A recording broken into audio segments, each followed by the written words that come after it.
The dust found her first, a gritty kiss on cracked lips, tasting of desperation and the miles she'd run. It coated her threadbare dress, settled in the hollows of her eyes, a second skin earned under a sun that knew no mercy. Alara leaned against the water trough outside the saloon. The rough wood a poor substitute for the strength that had leached from her bones.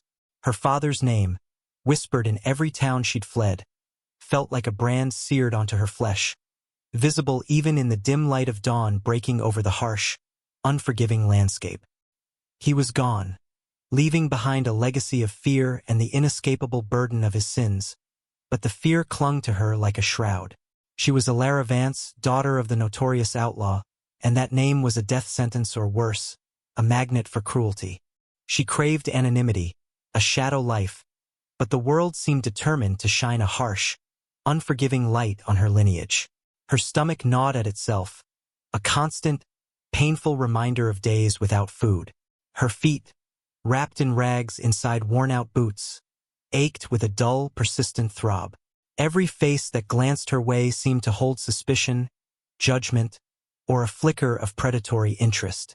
This town, Redemption, according to the faded sign she'd passed hours ago in the pre-dawn dark, felt no different from the others. Maybe worse. Its buildings were stern, unforgiving squares huddled against the vast, indifferent sky. The air was thin, carrying the scent of horse manure, stale whiskey, and something else. Something sharp and metallic like dried blood. She pulled the thin shawl tighter around her shoulders, a futile defense against the chill that wasn't just from the air. It was the chill of profound loneliness, of being utterly adrift in a hostile sea. She watched the town slowly awaken, a stable hand leading a horse, a saloon girl sweeping the boardwalk, a few men emerging from shadowed doorways, their eyes scanning the street. She lowered her gaze, focusing on the swirling dust motes in a beam of sunlight. To be invisible, that was her only prayer. But the dust settled, and she remained, a conspicuous, fragile figure in a place that seemed to swallow the weak whole. A figure emerged from the building across the street, marked with a star on the doorframe. He was tall, lean, moving with a quiet, deliberate grace that spoke of coiled strength.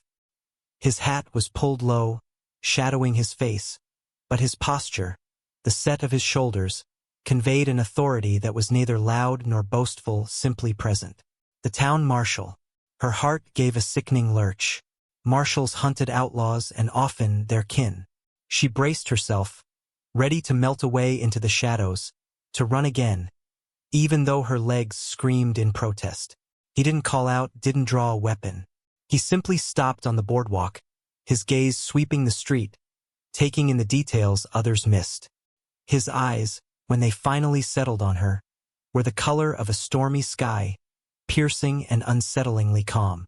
There was no immediate malice, no shouted accusation, only that quiet, unwavering observation. It felt less like being seen and more like being assessed. A shiver traced a path down her spine, different from the cold. This was the feeling of being recognized, not for the name she carried, but perhaps for the weariness that clung to her, the desperation etched on her face. It was unnerving. He stood there for a long moment, the silence stretching taut between them across the dusty street. The sounds of the waking town faded into the background, replaced by the frantic pounding of her own heart. She wanted to run, to disappear, but her feet felt rooted to the ground, held captive by his steady gaze. It was a silent standoff, the hunted facing the hunter, but the expected aggression was absent, replaced by an unsettling stillness. The sun climbed higher, warming the dust but doing little to penetrate the deep-seated cold within her. She watched him, searching for any sign of recognition, any hint that he knew who she was, whose daughter she was. But his face remained impassive, a mask of quiet competence. He was an unknown quantity, a variable she couldn't calculate. And in her world, the unknown was almost always dangerous.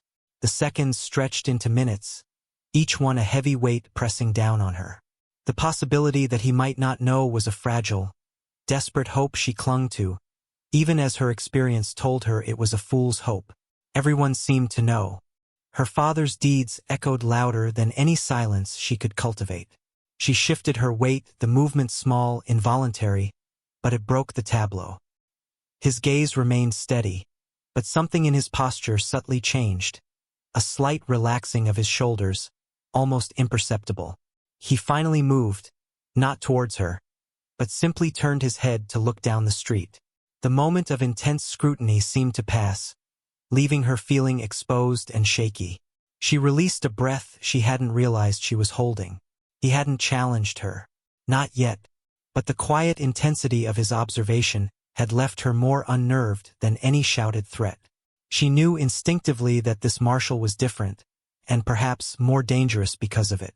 Danger she understood. Indifference she could navigate. This quiet, assessing gaze was a new, unsettling challenge. The dust swirled around her feet, miniature cyclones in the rising heat, mirroring the turmoil within her. She was still here, still exposed, still Alara Vance. The name felt heavier than ever. She had to keep moving. But where? There was nowhere left to run that wasn't just another town. Another set of suspicious eyes. Another Marshal. Despair threatened to swallow her whole.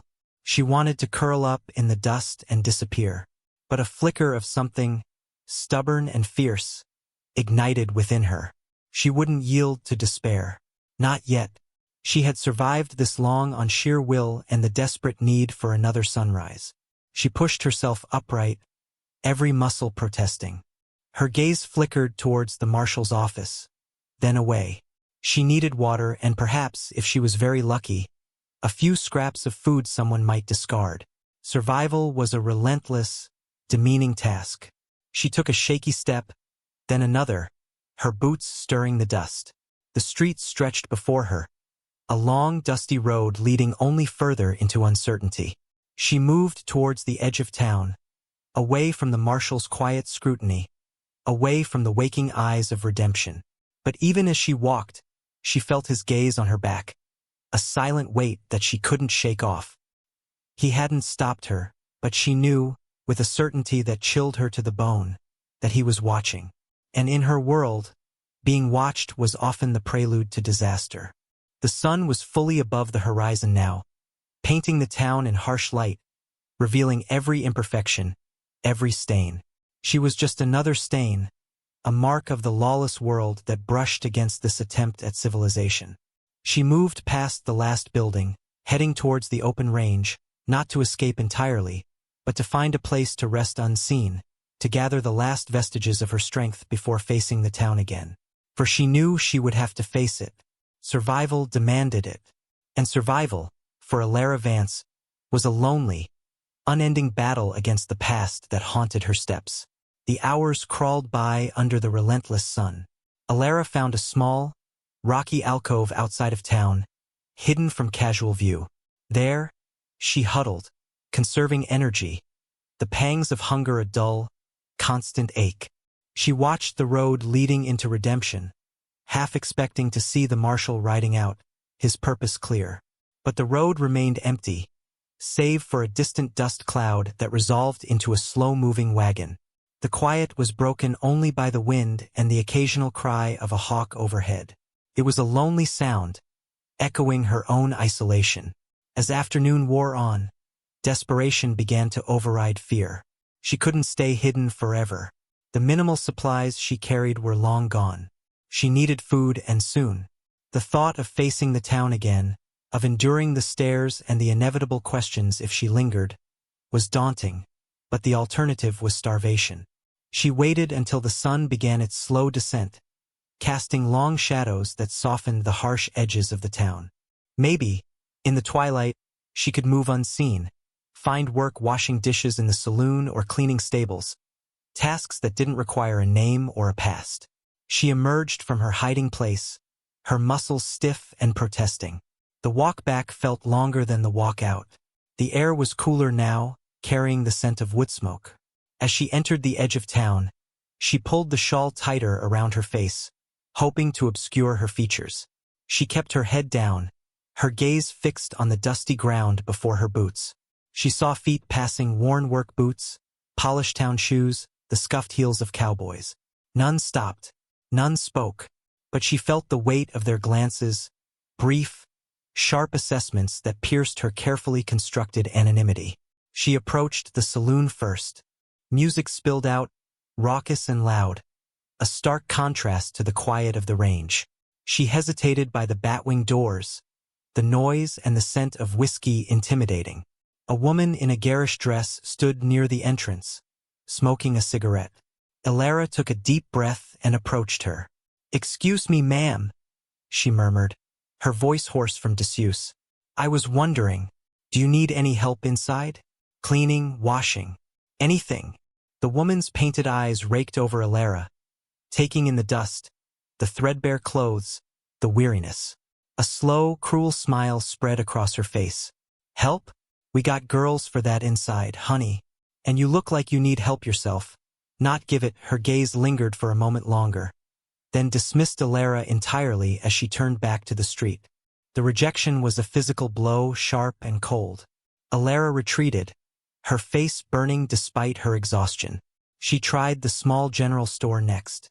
The proprietor, a stout man with a wary face, stood behind the counter polishing glasses. "Sir," Elara began, "I'm looking for work. Anything you might have." He stopped polishing, his gaze just as assessing as the saloon woman's, but with less overt cruelty, more simple suspicion. "Work? What kind of work can you do?" "Anything, sir. I'm strong. I can clean, mend, carry. Got all the hands I need," he said, returning to his glasses. "And I ain't looking for drifters." The dismissal was final. Alara's shoulders slumped slightly. She moved on, trying the livery stable. The stable hand she'd seen earlier was mucking stalls. He straightened up as she approached, his eyes widening slightly. "Beg pardon, sir," she said, trying to keep her voice steady. "Need any help? I can handle horses, mucking. Whatever you need." He leaned on his pitchfork, his gaze wandering over her body in a way that made her skin crawl. "Help? Maybe I need some. Company later. You look like you've seen hard times. Could make things easy on yourself." Girly Elara recoiled instinctively. "No. "Just work," he chuckled, a low, unpleasant sound. "Work don't pay as well as other things." She turned away without another word, her heart sinking lower with each step. The town was a wall, impenetrable and hostile. Her name, unspoken, hung in the air like a visible cloud of shame. It didn't matter that she hadn't committed any crime. It didn't matter that she was just trying to survive. She was Elara Vance, and that was enough for them to turn her away, to see her only through the lens of her father's actions. As the light faded further, painting the sky in bruised purples and oranges, she found herself near the Marshal's office again. She hadn't intended to come this way, her feet simply carrying her in aimless circles of despair. He was sitting on the boardwalk outside his office, leaning back against the wall, his hat still pulled low. He didn't look at her directly, his gaze fixed on the street. But she knew he was aware of her presence. She hesitated, the irrational thought crossing her mind that perhaps he, of all people, the lawman, might offer some shred of impersonal assistance. He hunted her kind, yes, but perhaps he also saw the desperation in her eyes, the exhaustion in her posture. It was a foolish thought, born of utter depletion. She started to move away, to continue her hopeless search, when his voice, quiet and level, stopped her. "Still looking for something? Are you?" He didn't sound accusatory, merely stating a fact. Elara froze, unsure how to respond. Her throat was tight. "Yes, sir," she managed, the words barely a whisper. "Work. Or just a place to rest that isn't the dirt." He was silent for a long moment, the quiet stretching out like a rope between them. The sounds of the town seemed distant. When he finally spoke, his voice was still quiet, but it held a different quality, something that wasn't quite pity, but wasn't indifference either. "Jailhouse is dry. Got an empty cell. Ain't comfortable, but it's out of the weather." Elara stared at him, stunned. A jail cell? Refuge? It was a bizarre offer, laced with irony, but also a potential lifeline. Out of the weather, dry, safe from the eyes of the street at least for a few hours. It wasn't kindness, she knew. It was probably calculated, a way to keep an eye on her, to assess her. But it was also an offer of shelter when the world offered none. The irony wasn't lost on her. Her father had spent his life avoiding jail, and now his daughter was considering it as a sanctuary. The thought was almost morbidly humorous. She looked at the dark doorway of his office, then at the silent Marshal. Her fear of him was immense, but her need for respite, for a temporary escape from the relentless hostility of the town, was greater. It wasn't trust, not even close. It was a desperate gamble born of exhaustion. "Sir," she said, her voice a little stronger this time, if that's an offer, I'd accept." He didn't respond immediately, his gaze still fixed somewhere beyond her. Finally, he pushed himself away from the wall, rising slowly to his full height.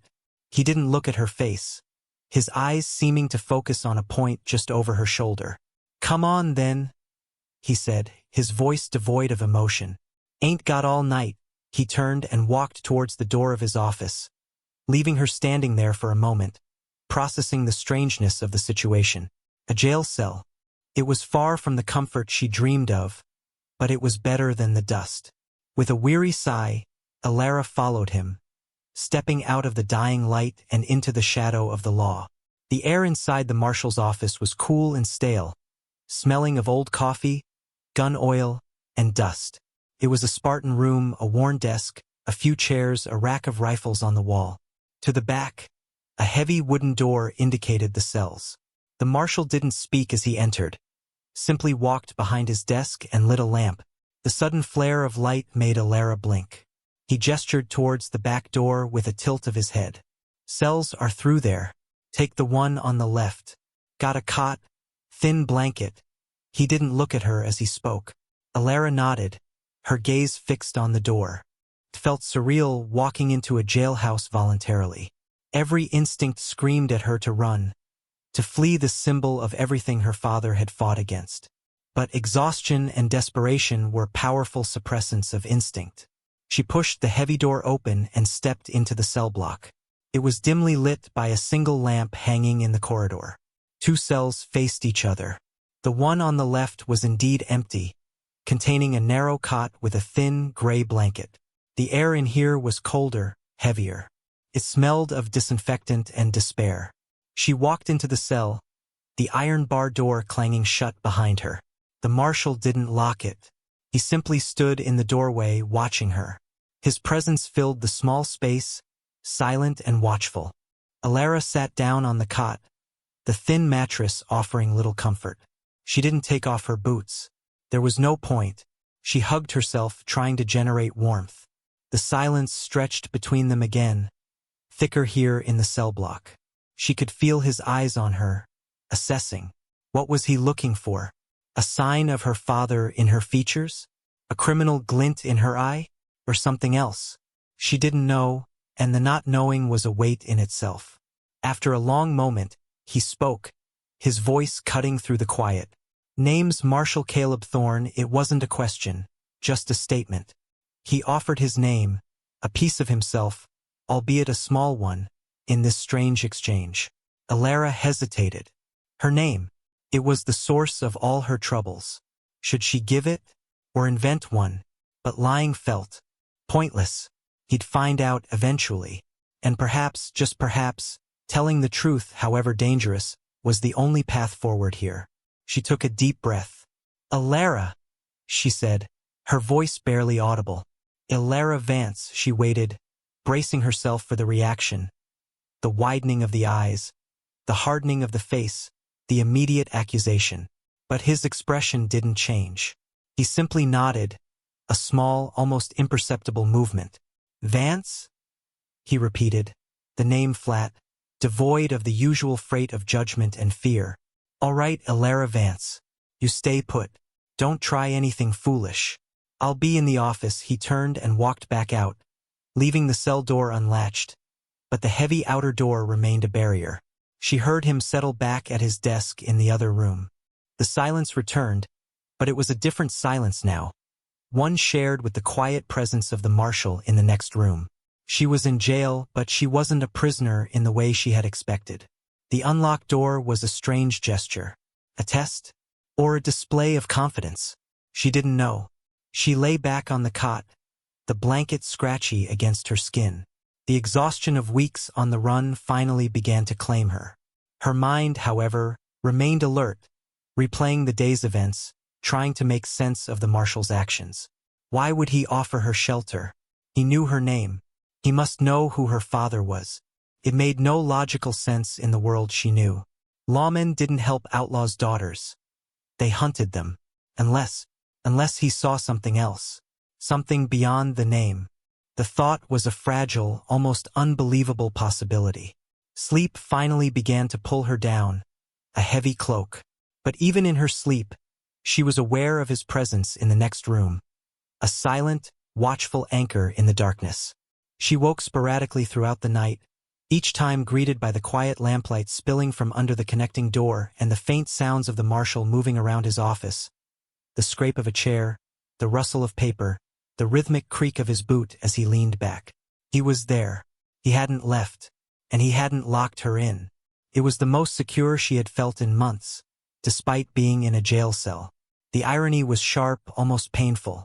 Dawn came, gray and cold. Alara sat up, feeling stiff and sore, but the gnawing hunger was the most pressing concern. She heard Marshal Thorne moving in the office. The heavy door creaked open, and he appeared in the cell block entrance, holding a tin plate and a mug. "Coffee's hot," he said, extending the plate and mug towards her. "And some beans. Not much, but it'll put something in your stomach." Alara took the plate and mug, her hands trembling slightly. "Thank you, sir," she murmured, her voice thick with emotion. It was the first hot food she'd had in days. The beans were simple, but they tasted like a feast. The coffee was strong and bitter, but it warmed her from the inside out. He watched her eat, his expression unreadable. He wasn't eating himself. He just stood there, a silent sentinel. When she finished, scraping the last bean onto her fork, she felt a surge of gratitude so strong it was difficult to suppress. She handed the empty plate and mug back to him. "Thank you. Thank you needs washin'," he said, taking the plate. "Can do that yourself if you're feelin' up to it." Wells outside, he was giving her a task. Work. Even in the jailhouse, there was work to be done. And the unspoken offer of allowing her to do it felt like a step towards something she couldn't quite define. It wasn't charity. It was function. "Yes, sir. I can do that."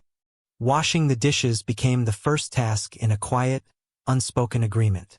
Marshal Thorne didn't demand work from Alara, but he offered opportunities for her to be useful, to contribute. She started by sweeping the office, careful to disturb nothing, to be as unobtrusive as possible. Then she washed the windows, scrubbed the floor. She cleaned the cell block, making the empty cells ready for occupants that hopefully wouldn't come. Each task was simple, physical, a welcome distraction from the constant hum of anxiety and the weight of her past.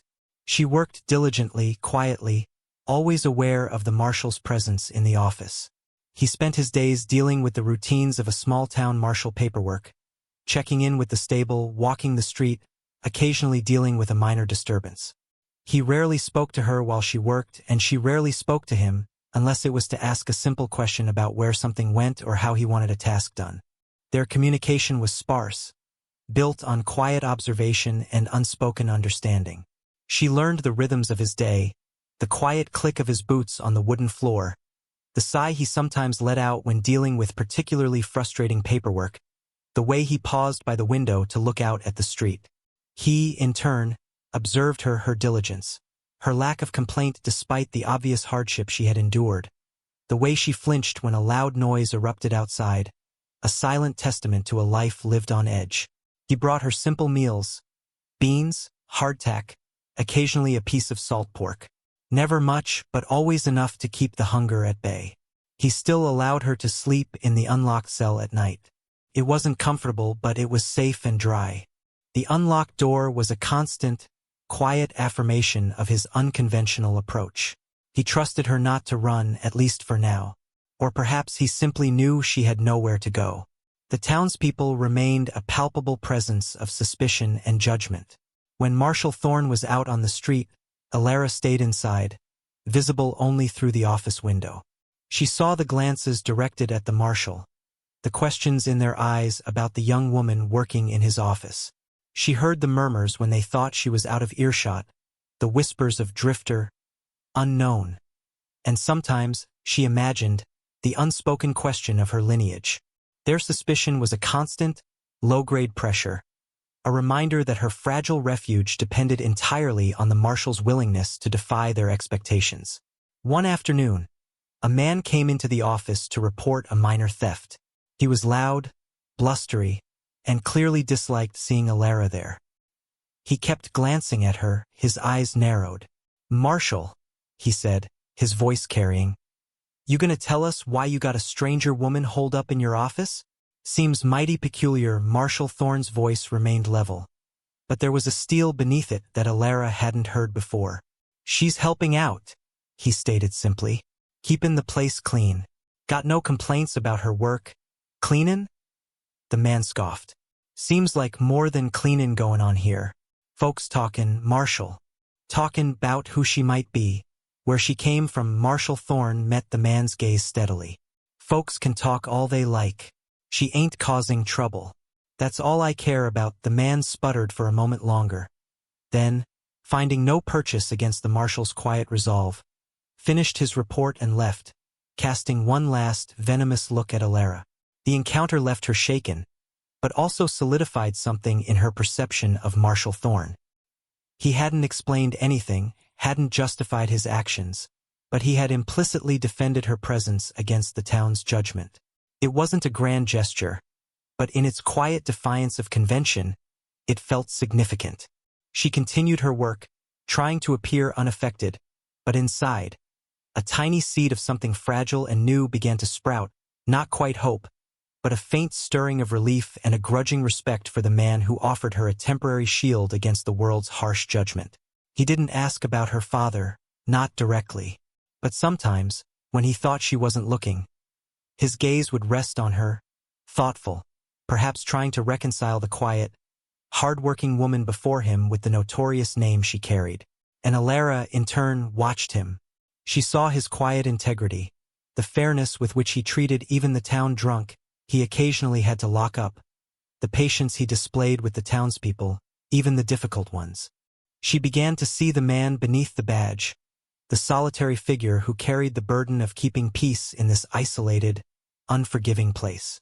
They were two solitary figures, the lawman and the outlaw's daughter, finding a strange, silent equilibrium in the heart of the law. The days turned into a week. Alara fell into a routine, a semblance of normalcy she hadn't experienced in a long time. She woke with the dawn, worked quietly, ate the simple meals provided, and slept in the cell. It was a precarious existence, dependent entirely on Marshal Thorne's continued willingness to shelter her. But for now it was enough. It was more than enough. It was salvation, albeit a strange and conditional one. She knew it couldn't last forever. The town's suspicion was a simmering pot, ready to boil over. And the past, her father's past, was always a threat, a shadow lurking just beyond the horizon, waiting to catch up to her. But for now, there was the quiet rhythm of the office, the Marshal's steady presence, and the temporary peace found within the walls of a jailhouse. The routine of quiet work and shared space began to chip away at the walls Alara had built around herself. The Marshal, Caleb, as she now thought of him, didn't pry, but his steady, non-judgmental presence was a silent invitation to vulnerability. One evening, after she had finished sweeping and the office was quiet, she found herself looking at a faded photograph on his desk, a stern-faced woman and a younger version of Caleb, perhaps a sister or wife and son. He noticed her gaze. "My wife," he said, his voice soft, a rare crack in his usual stoicism. "And our boy, taken years ago." The words hung in the air, heavy with unspoken loss. Alara felt a pang of empathy. Loss was a language she understood intimately. She didn't ask what happened, sensing the depth of the wound. Instead, she murmured, "They look kind." He gave a small, dry chuckle. He was just starting to be, He put the photograph face down on the desk. The brief glimpse into his past, his pain, felt like a significant offering of trust. It wasn't much, but it opened a small door between them. "My mother," Elara said quietly, surprising herself with the words. "She was kind too. Died when I was young." She stopped, not wanting to speak of her father, the man who had brought nothing but hardship. Caleb didn't press. He simply nodded. Hard for a girl losing her mother young. His simple acknowledgement felt like a balm. He didn't ask about her father, didn't connect the kindness of her mother to the notoriety of his name. He treated her words as belonging solely to her. The town's unease about Elara persisted. It manifested in small ways. People crossing the street to avoid passing the marshal's office when she was visible, muttered comments heard when she stepped outside briefly, the general store proprietor refusing to sell her anything directly, insisting it had to go through the marshal. It was a constant, low-level hostility that kept her on edge, a reminder that her position was fragile. Caleb didn't shield her completely from it, but his presence was a buffer. He didn't confront every whisper, but his continued allowance of her presence in his office was a silent, powerful statement of his own judgment. He trusted his own assessment of her over the town's fear and prejudice.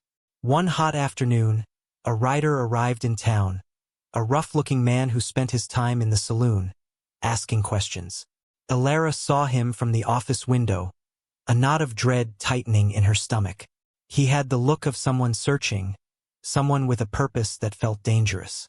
Caleb noticed her watching him. "Know him?" he asked, his voice low. Elara hesitated, her heart pounding. He didn't look familiar, but the type was instantly recognizable: men who rode with her father, or those who tracked them. "No," she lied, the word feeling false on her tongue. "But he looks like trouble." Caleb was silent for a moment, his gaze fixed on the saloon entrance. "Lot of folks look like trouble," he said, his voice neutral. But Elara saw the subtle tension in his shoulders, the sharpening of his focus. He knew the type too. The man stayed in town for a couple of days, his presence a constant source of anxiety for Elara. He continued asking questions, his voice sometimes carrying on the wind. She overheard him in the street once, asking about any new faces in town, anyone passing through lately. He didn't mention her father by name, but the implication was clear. He was looking for someone connected to him, and she was the most obvious connection, if he only knew where to look. She kept a low profile, staying inside the office or the cell block, venturing out only for water from the well outside when she was sure he wasn't nearby. Caleb seemed to increase his patrols of the street, his presence more visible whenever the stranger was around. He didn't say anything to Elara about the man, but his actions spoke volumes. He was aware of the potential threat, and he was subtly countering it. The tension in the small office was palpable, a silent acknowledgement of the danger lurking just outside the door. Elara found herself watching Caleb more closely, assessing his movements, his preparedness. She saw the worn handle of his gun, the alert set of his eyes. He was capable. But was he capable of protecting her from the kind of men who rode with her father? Men who had little regard for human life or for the law. The stranger finally left town as suddenly as he had arrived, riding out early one morning before the heat became oppressive. Elara watched him go from the window, a wave of relief washing over her so strong it left her weak. She leaned her forehead against the cool glass, closing her eyes for a moment, letting the tension drain away. When she opened her eyes, Caleb was standing nearby, watching her. "He's gone," he said simply. Elara nodded, unable to find her voice. He didn't ask again if she knew him, didn't press for details about who might be looking for her or why. He simply accepted the unspoken reality of her situation, the constant threat that shadowed her. His acceptance, his quiet willingness to share the burden of that threat, was more powerful than any words. It solidified the fragile bond that had begun to form between them, a bond built not on shared history or declared affections, but on mutual observation, earned respect, and a quiet understanding of the dangers that existed both inside and outside the small, dusty town of Redemption. She was still the outlaw's daughter, still on the run, But here, in this unlikely place, she had found a temporary anchor, a quiet strength to lean on. The temporary peace lasted for a time, a fragile bubble against the harsh reality of the world. Alara continued her work in the Marshal's office, her movements becoming more confident, the space feeling less alien, more like a reluctant sanctuary. She and Caleb settled into a quiet rhythm, a partnership built on shared silence and mutual responsibility. He relied on her to keep the office running smoothly when he was out on patrol, and she relied on his presence for safety and a semblance of normalcy. The town's open suspicion had lessened slightly, replaced by a watchful, grudging tolerance from some, and continued animosity from others. But Alara had learned to navigate it, to lower her gaze and keep to herself, finding strength in her own quiet resilience. One crisp autumn afternoon, as the leaves on the few scraggly trees in town turned shades of red and gold, a rider approached redemption from the west. He rode hard, pushing his horse, and the dust he kicked up was visible long before he reached the edge of town. Alara was sweeping the boardwalk outside the office when she saw him. Something in his bearing, the set of his shoulders, the way he held the reins, sent an immediate jolt of cold fear through her. This wasn't a passing stranger or a curious questioner. This felt different. This felt like the past catching up. She dropped the broom and hurried inside, her heart hammering against her ribs. "Marshal!" she called out, her voice tight with urgency. Caleb looked up from his desk, his eyes immediately going to her face. He saw the fear there, sharp and unconcealed. "What is it, Alara?"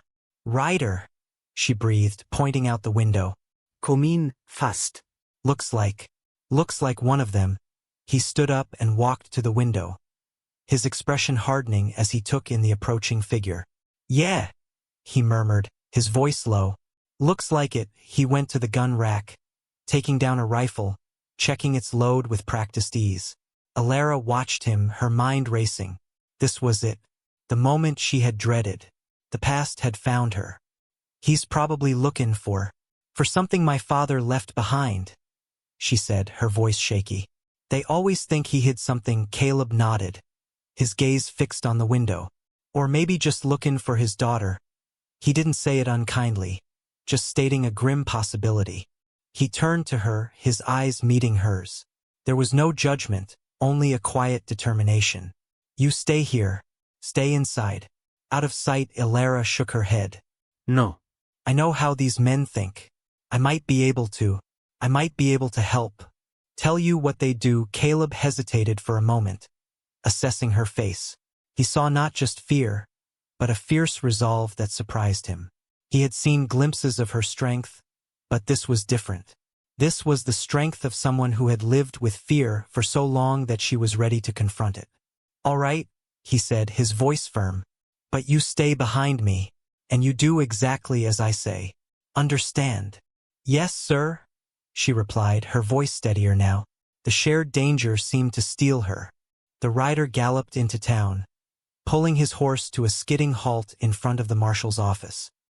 He was a hard-faced man with cold eyes, dressed in trail-worn clothes. He swung down from his saddle, his hand resting near the gun on his hip. He scanned the street, then his eyes landed on the Marshal's office.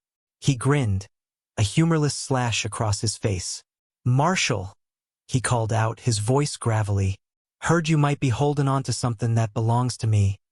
Caleb stepped out onto the boardwalk, the rifle held loosely but ready. Alara remained just inside the doorway, partially hidden by the frame, but visible if the man looked closely. "Depend on what that is," Caleb said, his voice calm and measured. "This is the law in redemption. Not a storage locker." The man chuckled, a harsh sound. "Funny, Marshal. What I'm looking for is a girl. Outlaw's girl. Name of Vance. Heard she might have passed this way. Maybe even lingered." Alara felt her blood run cold. He knew. He was looking for her. She tensed, ready to bolt, but Caleb's calm presence held her steady. Caleb didn't react, his face impassive. "Heard a lot of things in this town," he said. "Don't mean they're true. Ain't seen anyone matchin' that description." The man's eyes narrowed. He took a step closer to the boardwalk, his gaze flicking towards the office door. Funny. My information says otherwise. Says you got a little bird tucked away in your cage, Marshal. Wouldn't want any misunderstandings. The threat was clear. He knew she was here, or at least he suspected strongly enough to press the Marshal. Alara held her breath, watching Caleb. He didn't back down. My office is open to the law, stranger. Not to threats. State your business or move on. The man's hand tightened on his gun. My business is the girl. And whatever her rotten daddy left her. He took another step forward, his eyes fixed on the dark doorway where Alara stood. It was clear he was going to force the issue. The man's gaze settled on the shadowy figure in the doorway, and his grin widened, confirming his suspicion. There she is, he sneered, taking another step onto the boardwalk, his hand moving towards the butt of his gun. Come on out, girlie. Your daddy owes some people. And since he ain't around, maybe you'll do. Alara tensed, every muscle screaming at her to run. But Caleb Thorne was standing between her and the threat, his rifle held steady. She saw the set of his jaw, the unwavering focus in his eyes. He wasn't going to back down. And she wasn't going to let him face this alone. Not after he had given her refuge. She's with me, Caleb said, his voice cutting through the tension, sharp and clear. The statement wasn't just a declaration of protection. It was an assertion of his authority, a line drawn in the dust. The man laughed, a short, ugly sound. With you? You think that badge makes you untouchable, Marshal? We ride harder than you walk. And Vance's girl is valuable. He drew his gun, the metal glinting in the afternoon sun. It happened fast then, a blur of motion. Caleb didn't hesitate. He raised his rifle, not aiming to kill, but to disarm. A single shot echoed through the street, loud and definitive. The man cried out, his gun hand jerking.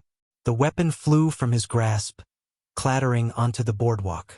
Before the man could react, Caleb had crossed the short distance, the rifle but connecting sharply with the side of his head. The man crumpled to the ground, unconscious.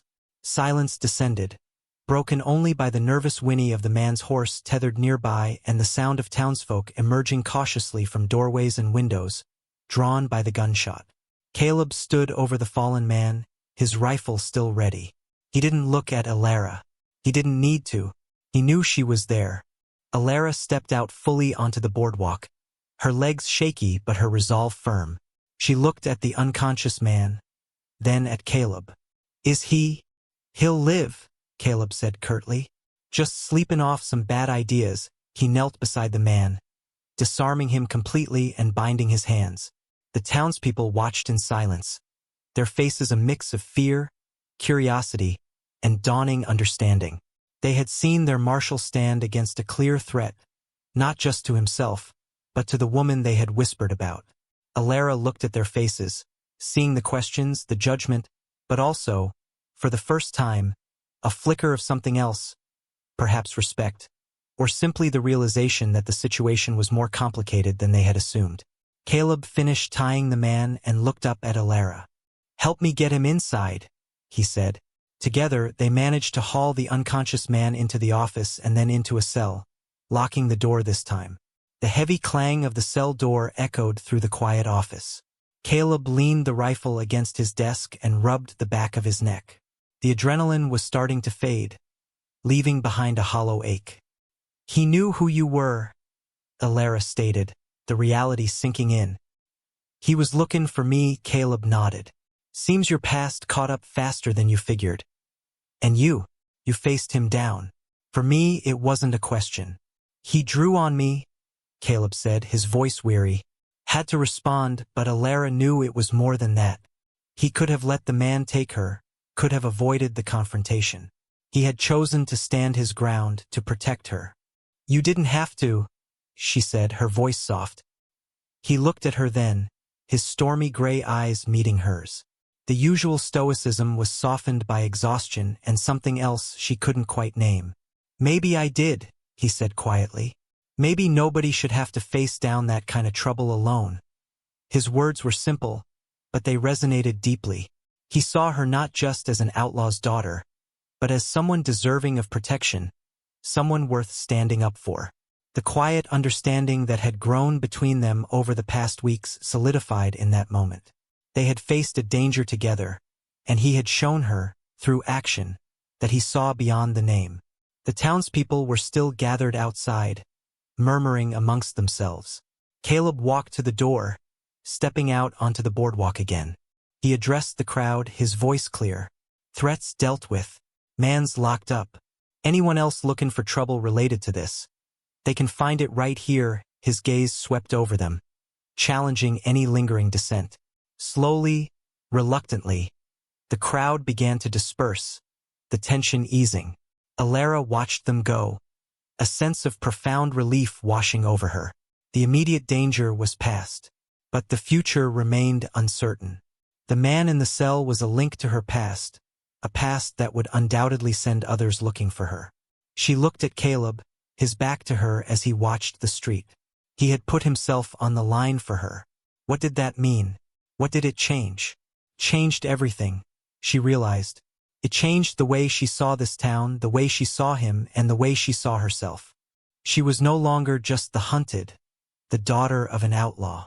She was Alara, a woman who had found an unexpected ally, a quiet protector, in the heart of the law.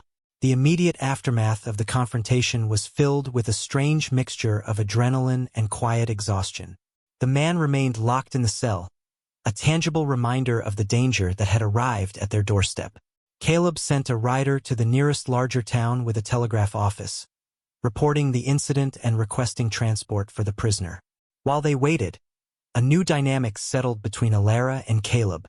The unspoken understanding had become a shared reality, tested and proven in the face of threat.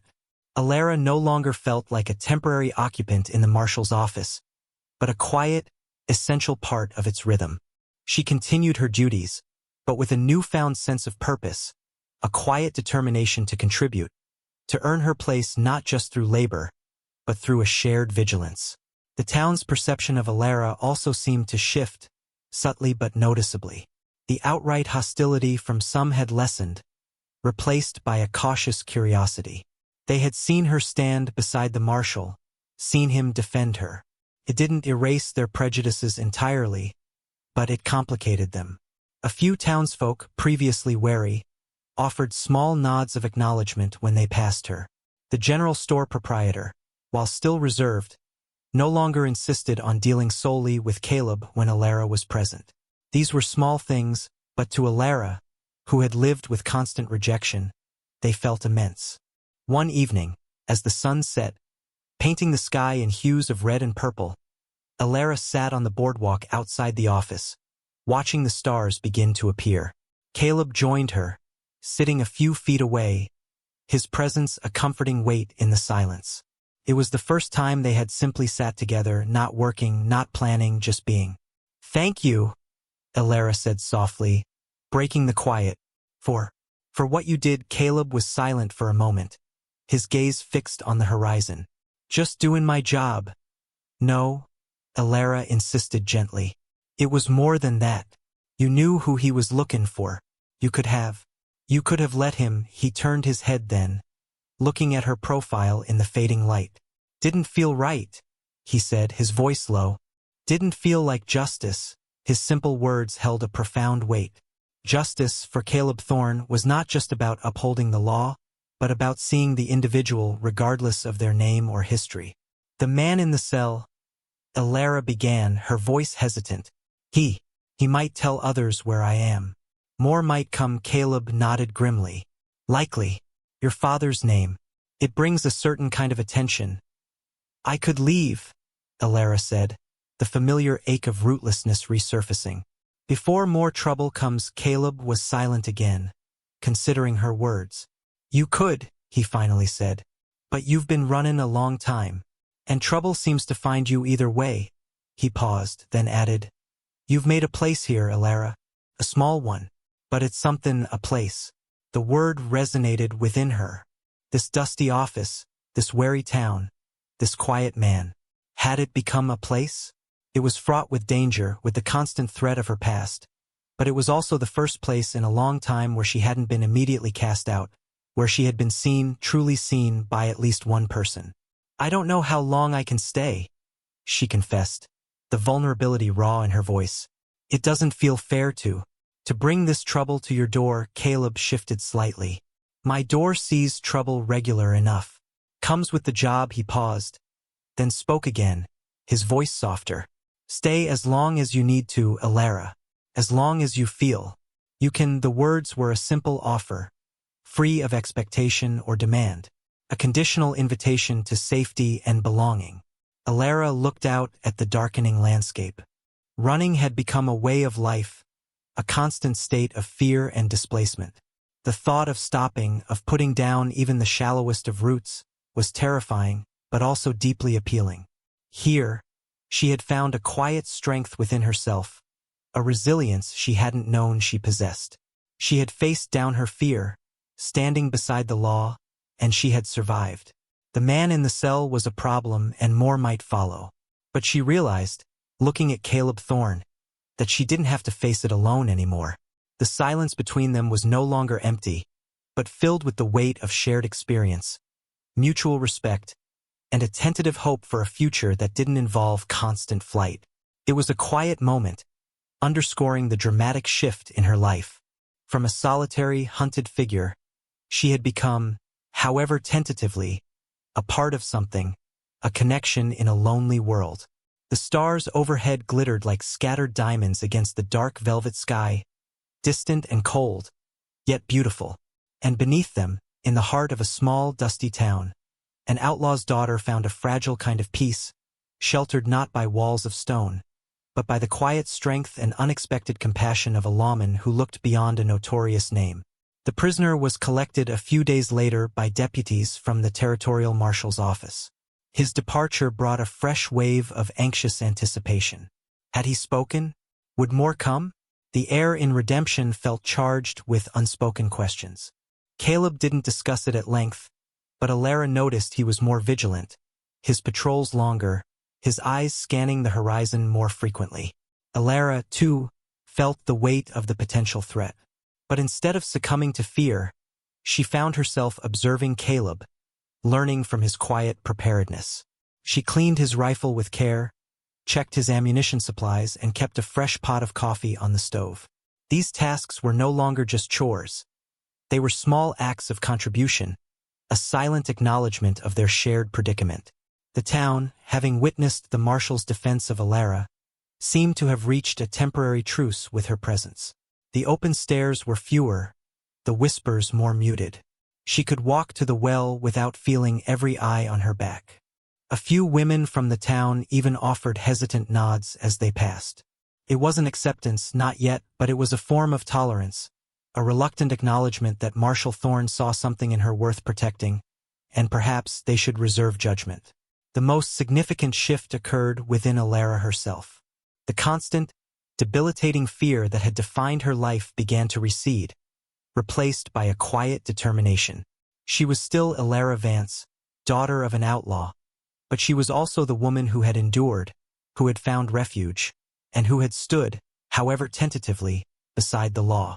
Her vulnerability was still there, a scar rather than an open wound, but it was now tempered by a burgeoning strength, a resilience forged in hardship and refined by the quiet trust she had found.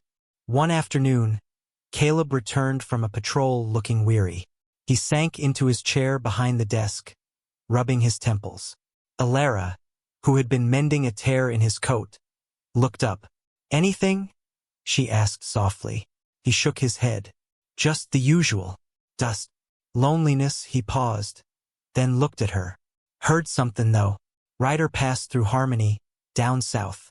A skin about a girl with my description." Alara's heart gave a familiar lurch, but it wasn't the same paralyzing fear. It was a sharp, focused apprehension. "From my father's past?" Caleb nodded. "Sounds like. Word travels slow, but it travels." He was giving her the information, not in a way that demanded she run, but simply stating the reality. Alara put down the coat and needle. She walked to the window, looking out at the main street, the scene of the confrontation just days ago. "So they know I'm likely in this area." "They do now," Caleb confirmed. "Could be they'll connect it to the man I sent to the territorial office." Could be they're just following old leads. Alara turned back from the window. She didn't feel the overwhelming urge to flee.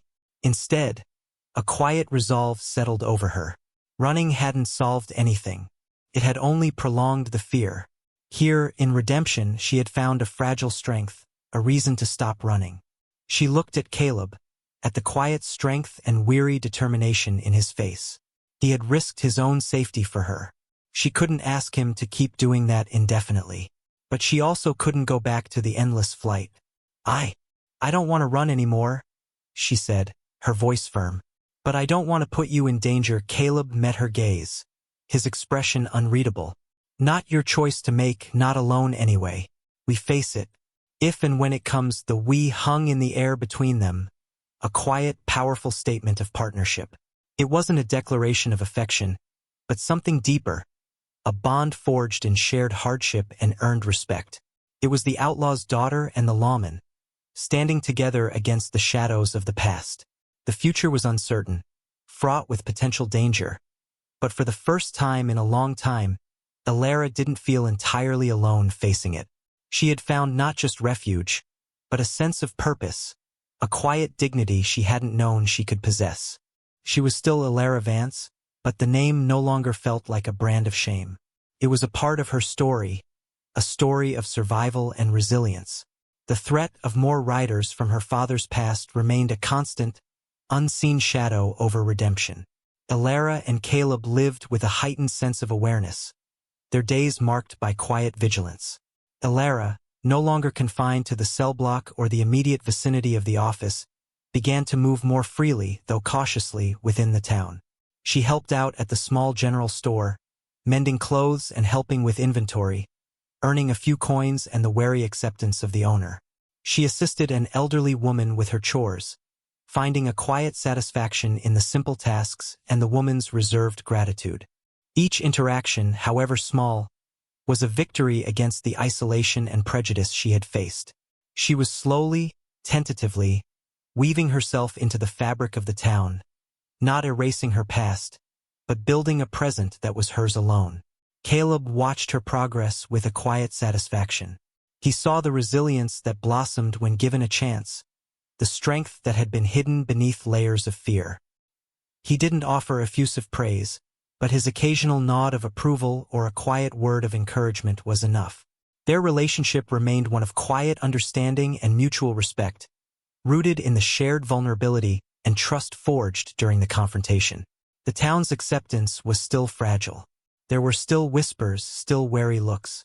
But there was also a growing number who had seen Alara's quiet diligence, her unassuming nature, and who began to judge her on her own merits, not her father's sins. The old woman she helped called her dear. The store owner paid her fairly, and even a few children, initially told to steer clear, would wave shyly as she passed. These small signs of acceptance were more valuable than any amount of money. Then, late one afternoon, just as the long shadows were stretching across the street, 3 riders approached the town from the west. They rode together, not in a hurry, but with a deliberate purpose that set Alara's teeth on edge. She was sorting goods at the general store when she saw them. Her blood ran cold. They had the look, the bearing of men who had ridden with her father. Hard faces, eyes that missed nothing, a careless confidence that came from living outside the law. She murmured a quick apology to the store owner and hurried out, walking quickly but without drawing undue attention towards the marshal's office. Caleb was outside, sweeping the boardwalk. He saw her approach, saw the look on her face, and his movements stilled. She didn't need to speak. He followed her gaze to the approaching riders. 3 of them, he stated, his voice low. Looks like it, Alara confirmed, her voice tight. Caleb nodded slowly. He leaned the broom against the wall and stepped back into the office, Alara following close behind. He went straight to the gun rack, taking down his rifle, checking his pistol. Alara moved to the window, watching the riders as they entered the town, their eyes scanning the buildings, the people on the street. They were looking for her. They'll check the saloon first, Alara said, her knowledge of her father's world surfacing. Ask questions, then maybe the stable. They won't announce themselves looking for Alara Vance. They'll ask about strangers, about any woman passin' through who fits a description. Caleb listened, his gaze following the riders as they dismounted in front of the saloon. You know their ways, he observed. I grew up with them, Elara replied, the words flat. Know how they think. All right, Caleb said, turning back to her, his expression serious. They come lookin' here we stand. Same as last time. Elara felt a surge of gratitude and resolve. I'm not runnin', she said firmly. I'll stay. And I'll help if I can. Caleb nodded. You can keep an eye out. Tell me anything you see, anything that seems off. He looked out the window again. The riders were entering the saloon. The waiting had begun. It was a familiar tension, but this time, Elara faced it with a quiet strength she hadn't possessed before. She wasn't just hiding. She was standing her ground, ready to face the past that had pursued her for so long. The office felt like a fortress, small but strong. The presence of Caleb Thorne a formidable defense against the storm that was gathering outside. She knew this confrontation could be the final one, for better or worse. But whatever happened, she wouldn't be the same vulnerable girl who had arrived in Redemption weeks ago. She was changed. The hours stretched, thick with tension. The three riders remained in the saloon, their presence a heavy weight on the town. Elara and Caleb stayed in the office, the door open slightly to the street, listening, watching.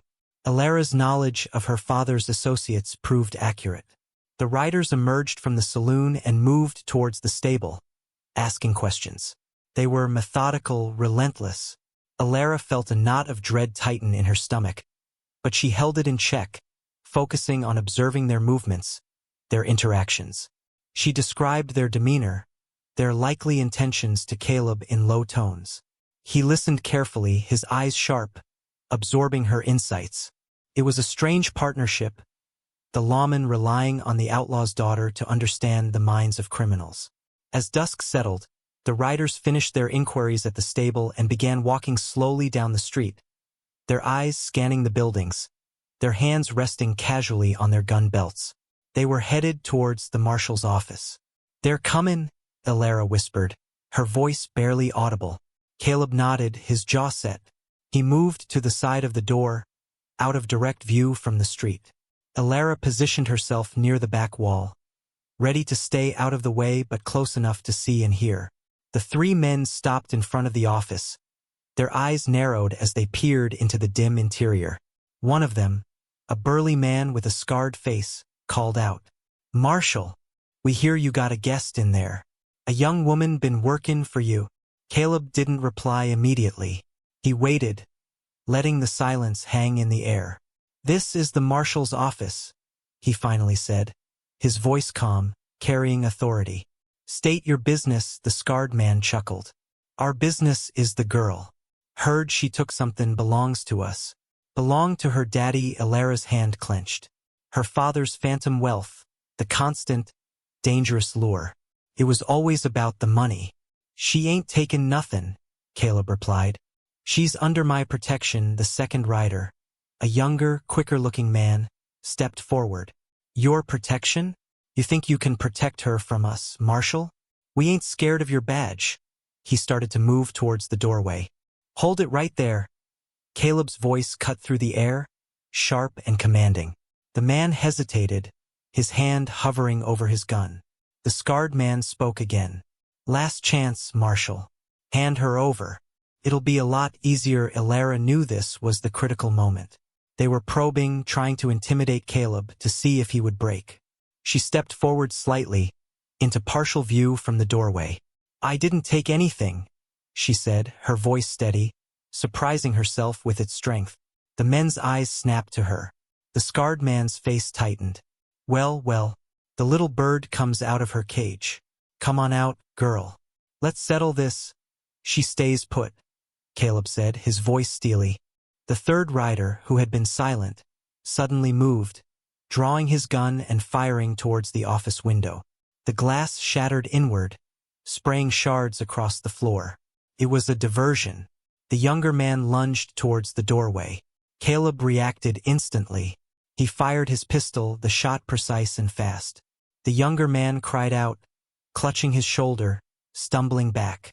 Alara instinctively ducked as the scarred man and the third rider drew their weapons. Gunfire erupted, deafening in the enclosed space.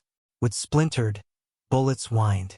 Caleb returned fire, moving with surprising speed and agility for a man his size. Alara stayed low, her eyes fixed on the doorway, on the men trying to get inside. She saw Caleb take cover behind his heavy desk, returning fire. The advantage was with the men outside, having the element of surprise and better positions. But they couldn't see Caleb clearly, and the doorway offered only a narrow entry point. One of the men started to try and flank the office, moving down the side of the building.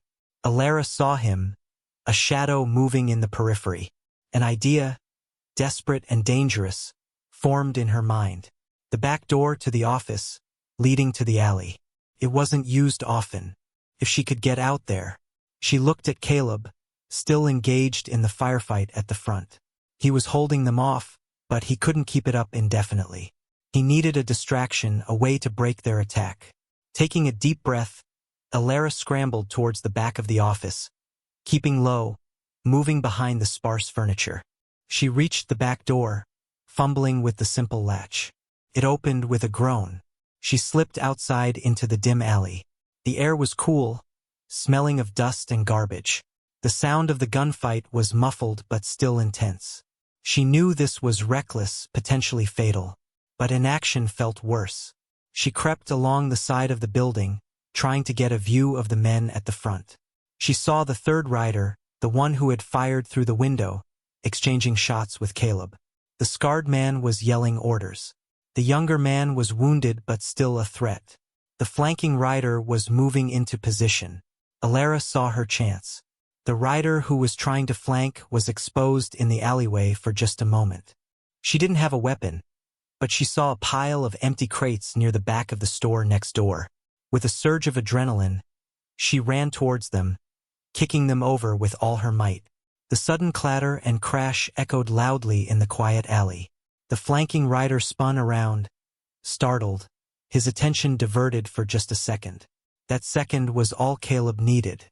He took advantage of the confusion, firing rapidly, forcing the scarred man and the third rider to take cover. "Alara, get back here!" she heard Caleb shout, his voice strained. She knew he was worried, knew she had acted impulsively, but she had created a diversion.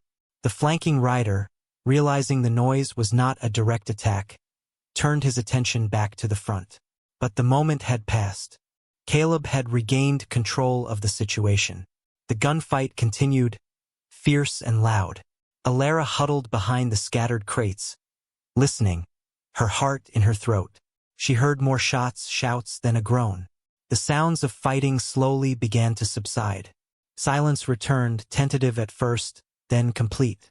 The silence that followed the gunfire was thick with tension. Alara remained hidden behind the crates in the alley, her breath coming in ragged gasps. Had it worked? Was Caleb all right? She listened intently, straining to hear any sounds from the street. After a long moment, she heard footsteps, slow and deliberate, and then Caleb's voice, clear but weary. "It's clear, Alara. You can come out." Relief flooded her, so intense it made her weak. She pushed herself up, her muscles aching, and stumbled back towards the marshal's office. As she reached the front, she saw the scene. Two of the riders lay on the boardwalk, one still, the other moaning. The third man, the scarred one, was on his knees, holding his arm, blood staining his shirt. Caleb stood over them, his rifle in hand, his face grim. The front of the office was damaged, the window shattered, bullet holes pockmarking the wood. Townsfolk were slowly emerging from their homes and businesses again, their faces pale, their eyes wide with shock. Caleb saw her and his expression softened slightly, relief visible in his eyes. "You all right?" he asked, his voice rough. Alara nodded, unable to speak, her gaze fixed on the fallen men. She had played a part in this.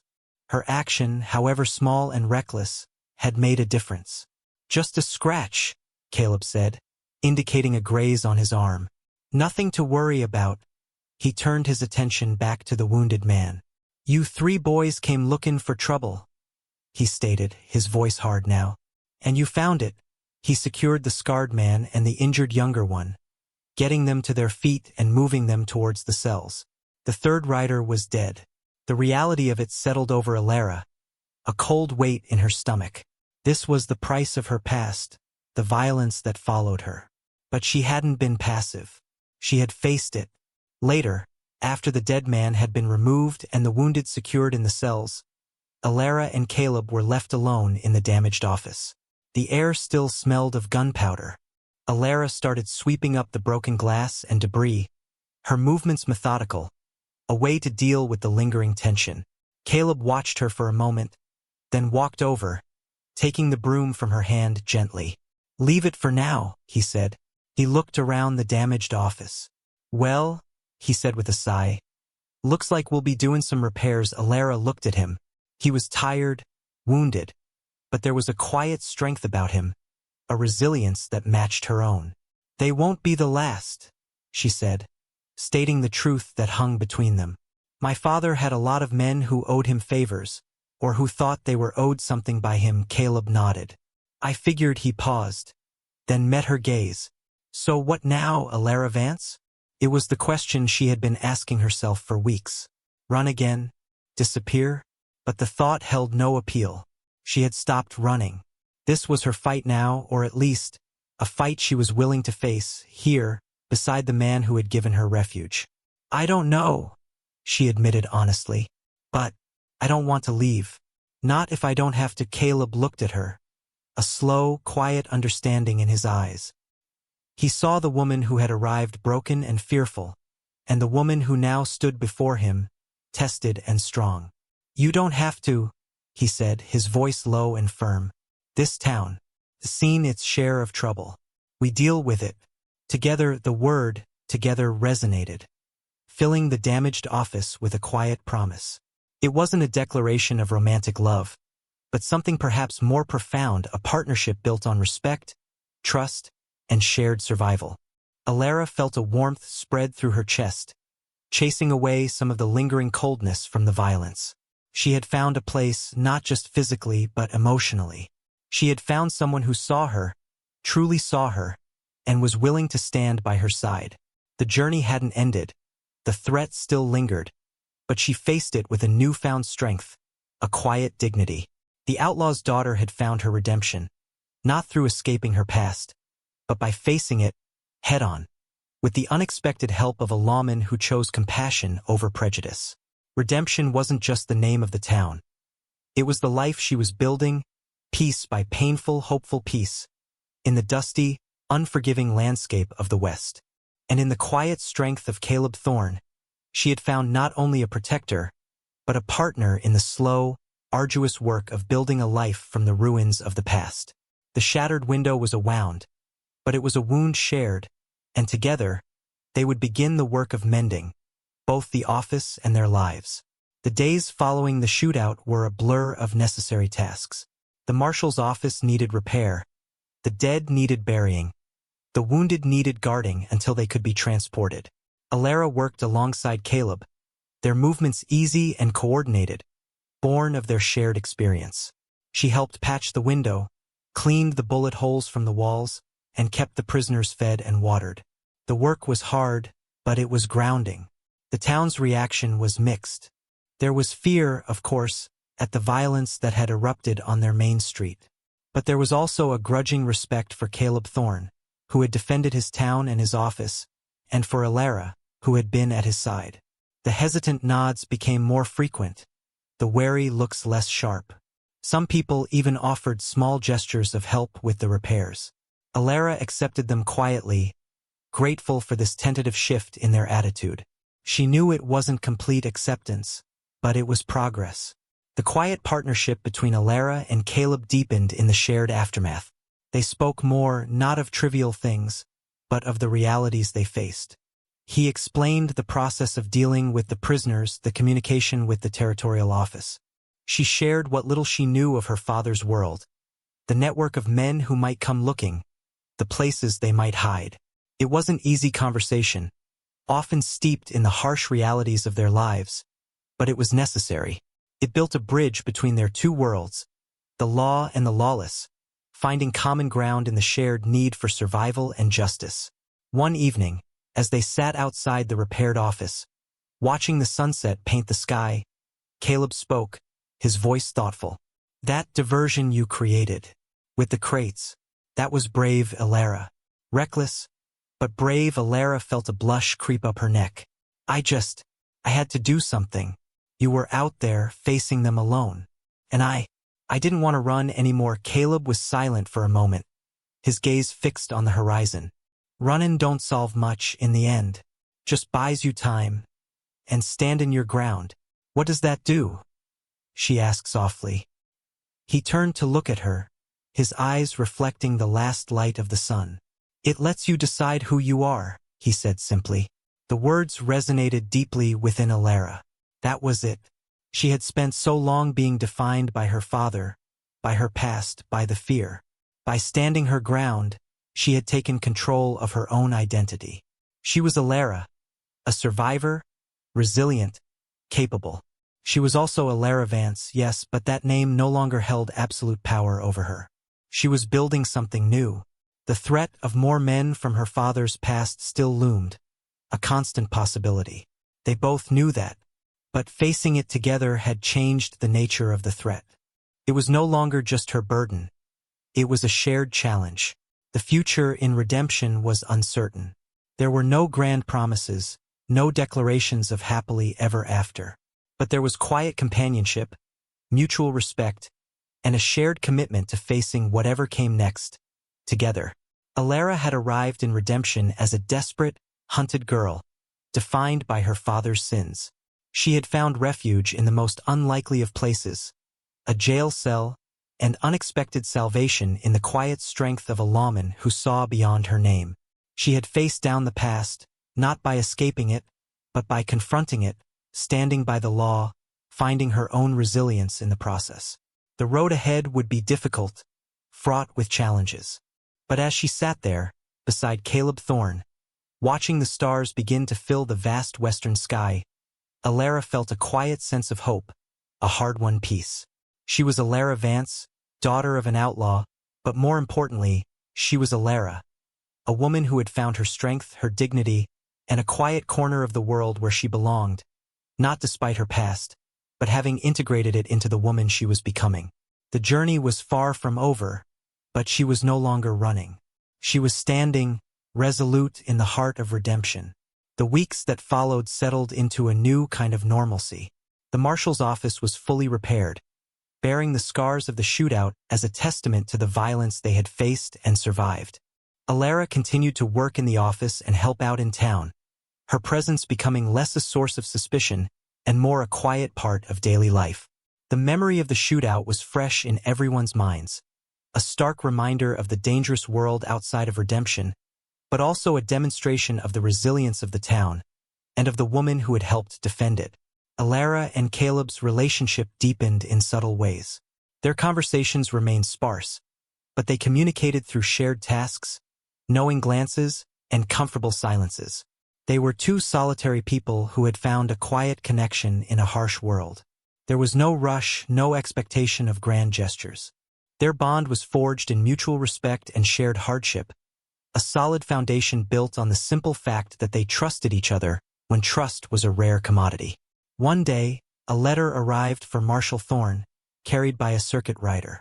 Caleb read it quietly at his desk, his expression unreadable. Alara watched him, a familiar sense of apprehension stirring. He finished reading, folded the letter slowly, and placed it on his desk. "Word from the territorial marshal," he said. "The man I sent, the first one who came lookin' for you." He talked, told them who he was lookin' for. Name, description. Alara braced herself. "And the men who came later? They haven't said much," Caleb replied. "Stubborn types. But the territorial marshal's office is interested in your father's affairs. Seems there are questions about things he did, things he might have acquired. They're asking if I know anything, if I've seen anyone matching your description." He looked at her, his gaze steady. It was a moment of quiet truth. The law was asking about her. He could turn her in. It was his duty, after all. The thought, while not paralyzing, was a stark reminder of the precariousness of her situation. But she looked at Caleb Thorne, at the man who had sheltered her, defended her, and seen her not as a criminal's daughter, but as Alara. She didn't see betrayal in his eyes, but quiet contemplation. "What will you tell them?" she asked softly. Caleb was silent for a moment, weighing his options. His duty as a lawman, and the quiet commitment he had made to the woman sitting across from him. "I'll tell him I had a woman help pin out after the shootout," he said finally, his voice low. "Helped with the office repairs, the prisoners. Gave her name as Alara. Didn't ask for a last name.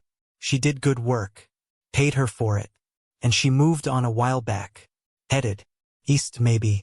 Lookin' for family." The lie was delivered with the same quiet conviction he used when stating the truth. It wasn't just a fabrication. It was a deliberate choice, a bending of the rules to protect someone he deemed worthy of protection. Alara felt a surge of emotion, gratitude, relief, a deep, profound sense of being seen and valued. He wasn't just protecting her physically. He was protecting her future, giving her a chance to disappear legally, to sever the tie to her father's name in the eyes of the law. "Caleb," she began, her voice thick. He held up a hand, stopping her. "It's what needs to be done. Gives you some space." Sometime he looked at the letter on his desk, then back at Alara. "Doesn't change things here. Doesn't change who you are." No, it didn't change who she was. She was Alara, resilient, strong, no longer defined by her father's past. The threat might still be out there, men from his world who didn't rely on the law for information, but this gave her a shield, a story that the law would accept. It was a gift of freedom, given by the very symbol of the law she had once feared. The quiet act of defying his duty for her sake spoke louder than any grand declaration. It was a testament to the bond they had formed, a bond forged in the crucible of shared danger and quiet understanding. The future was still uncertain, but it was a future she could now face with a sense of hope, a future where she could continue to build her life, on her own terms, in redemption, or wherever the road might eventually take her. The decision to craft a narrative for the territorial marshal that allowed Alara Vance, the outlaw's daughter, to effectively disappear from the official records was a significant turning point. It wasn't an act of abandoning his duty, but a quiet, deliberate reinterpretation of it, prioritizing what he saw as true justice, giving a good person a chance at a life free from the crushing weight of inherited Zoe. For Alara, it was a liberation. It didn't erase the past or the potential dangers it still held, but it provided a crucial layer of protection, a legitimate reason for her to be considered gone by the wider law enforcement network. The lie he told wasn't just for them. It was, in a way, for her too, a validation of her struggle, an acknowledgement that she deserved a future not dictated by her father's notoriety. Life in redemption settled into a rhythm that felt, if not peaceful, then certainly less fraught with immediate peril. Alara continued her work, her skills expanding beyond cleaning and mending. Caleb taught her how to handle a rifle safely, how to read a trail, basic self-defense that wasn't about running, but about standing your ground. These lessons weren't given in a formal manner, but woven into their daily interactions, practical skills for a woman living in a dangerous world. She absorbed them eagerly, feeling the growth of her own capability, the diminishing need to rely solely on others for protection. The town's acceptance of Alara solidified further. The fear dissipated as people saw her quiet strength, her willingness to help, her unwavering loyalty to Marshal Thorne, which had been proven in the face of danger. The women who had once whispered now invited her to join them for quilting bees or shared meals. The men who had been suspicious now greeted her with respect. She was no longer just the outlaw's daughter. She was Alara, a member of their small, resilient community. It was a transformation earned through perseverance and validated by the community's eventual willingness to look beyond her name. The bond between Alara and Caleb remained understated, a quiet strength that needed no grand declarations. They were partners in the truest sense, facing the world together, relying on each other's strengths, finding solace in each other's company. There were no promises of a future tied neatly with a ribbon, but a shared understanding that for now, this was their life, and they would face it together. The harsh landscape outside Redemption still held its dangers, and the shadow of her father's past still lingered on the edges of her awareness. But Ilara was no longer a victim of that past. She had reclaimed her agency, found her strength, and built a life in a place she had once stumbled into out of desperation.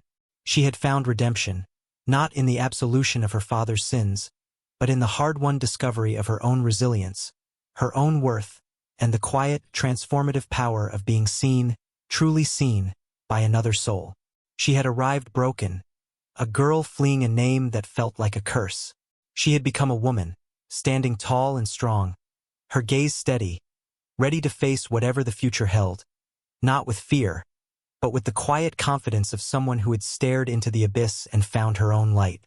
The dusty street of Redemption, once a symbol of her despair, was now the ground she stood upon, firm and unyielding, ready to walk forward into a future she had claimed for herself, step by difficult, hopeful step, beside the man who had helped her find her way out of the shadows. It was not an ending, but a beginning, marked not by fanfare, but by the quiet resilience of a woman who had found her place in a world that had tried to break her. And in that quiet strength, she found true freedom.